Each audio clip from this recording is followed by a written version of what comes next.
আসসালামু আলাইকুম, আশা করি সবাই ভালো আছেন। তো আজকে বাংলাদেশে প্রথম ব্লগ করতে যাচ্ছি। তো রিস্কাতে আছি এখন। তো আমাদের মেইন যে ভ্রমণটা আছে সেটা হচ্ছে ওল্ড ঢাকা সিটি।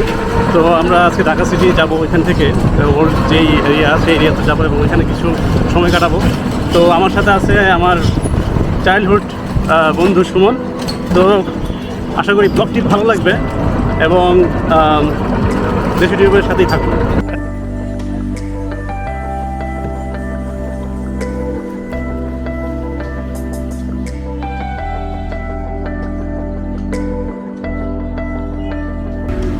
আমরা এখন ওয়েট করতেছি আমাদের আরেক ভাইয়ের জন্য এবং সে আসার পরেই আমরা এখান থেকে ওল্ড ঢাকা সিটির দিকে, পুরান ঢাকার দিকে রওনা দিব।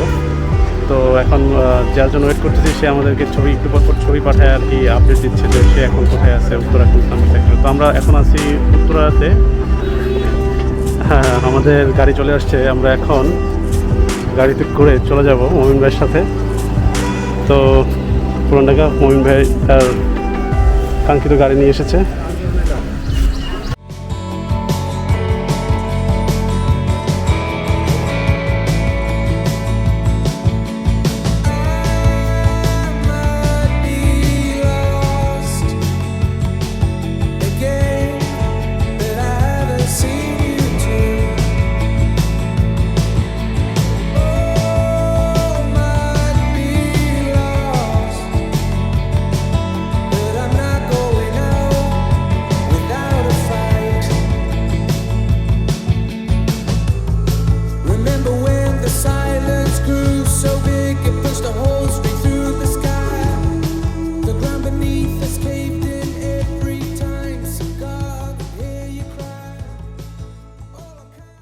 বলো অভিজ্ঞতা তোমার।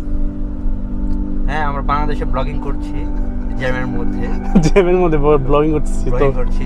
আমরা ইউরোপের বন্ধু স্বীকার করতে বাধ্য হয়েছে যে আসলে বাংলাদেশে যারা ব্লগিং করে খুব কষ্ট করে ব্লগিং করে, এবং এটা আসলে সত্য, কোনো মিথ্যা কথা বলছি না। এবং আমরা অলরেডি ব্লগ করতেছি ঠিকই গাড়িতে বসে, কিন্তু ট্রাফিক জ্যামে বসে। একটু দেখাই, পাশেই একটা বাস,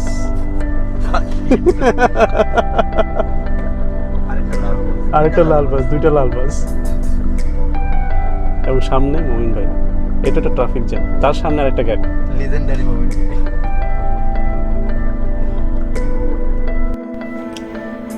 আমরা এখন পুরান ঢাকায় চলে আসছি। পুরান ঢাকার এই যাত্রায় আমরা প্রথমে আহসান মঞ্জিল যাব। প্রচণ্ড জ্যামের মধ্যে রয়েছি। আমাদের মোবাইল ম্যাপে আর মাত্র 6 মিনিটের মতো দেখাচ্ছে।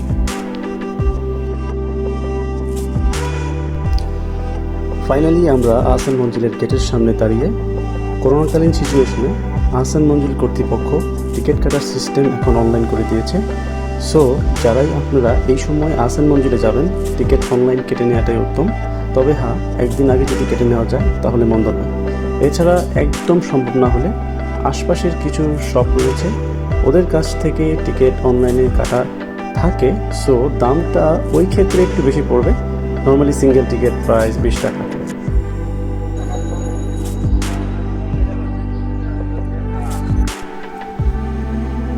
ঢাকা শহরের দক্ষিণাংশে বুড়িগঙ্গা নদীর তীরে এই আহসান মঞ্জিল অবস্থিত।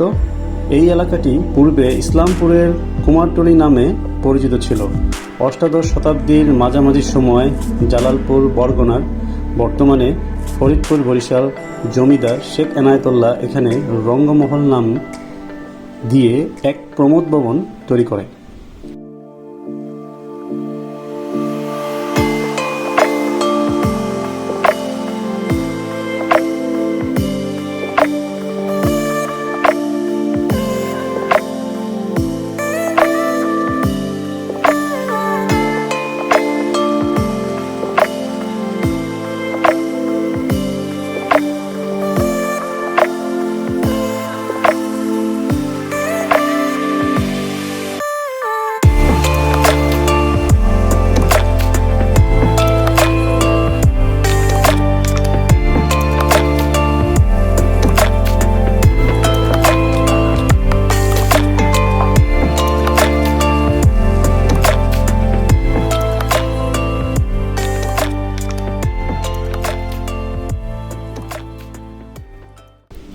আমরা এখন ভবনের ভিতরে প্রবেশ করব।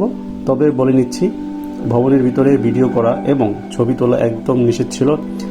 তারপরেও আমরা কিছু ফুটেজ নিতে সক্ষম হয়েছি। এই ফুটেজের কিছু অংশ আমরা শেয়ার করছি। বর্তমানে আহসান মঞ্জিল অনেকটাই পুনর্নির্মিত একটি প্রাসাদ। এর কারণ একসময় বিভিন্ন জনকল্যাণমূলক কাজে এবং রাজনৈতিক কর্মকাণ্ডে বিপুল পরিমাণ অর্থ ব্যয় করে ঢাকার নবাবগণ। শেষের দিকে স্থানীয় মহাজন ও ব্রিটিশ সরকারের কাছে ঋণগ্রস্ত হয়ে পড়েন। এমনত অবস্থায় জমিদারি পরিচালনার ভার 1907 খ্রিস্টাব্দে নবাব সলিমুল্লাহ কোর্ট অফ অর্ডার্সের হাতে তুলে দিতে বাধ্য হন।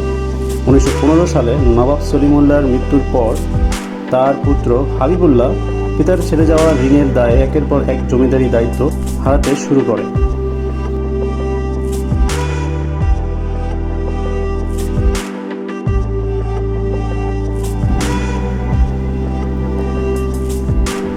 উত্তরাধিকাররা যার যার মতন সম্পদ নিয়ে আলাদা হতে থাকেন এবং নিজেদের মধ্যে কোন্দল ও অর্থাভাবে এই প্রাসাদ ভবনের সংস্কার করা অসম্ভব হয়ে পড়ে এবং ক্রমেই ভবনটি পরিত্যক্ত হয়ে পড়ে। স্বাধীনতার পর তৎকালীন প্রধানমন্ত্রী জাতির জনক বঙ্গবন্ধু শেখ মুজিবুর রহমান 1974 সালে ঢাকা জাদুঘর ও পর্যটন কর্পোরেশনকে যৌথভাবে এর জন্য একটি পরিকল্পনা প্রণয়ন করার দায়িত্ব দেন। সেই অনুযায়ী পরিকল্পনা তৈরি করা হয় এবং ভবনটিকে পুনরায় সংস্কার করা হয়। আজকের এই ভবনটি আহসান মঞ্জিল এখন একটি জাতীয় জাদুঘর হিসেবে রয়েছে। তো আজকের মতো আহসান মঞ্জিল থেকে বিদায় নিচ্ছি। তো যদি ব্লগটি ভালো লেগে থাকে লাইক, কমেন্ট এবং সাবস্ক্রাইব করে চ্যানেলটিকে সাপোর্ট করবেন। নেক্সট ব্লগে দেখা হবে আবার।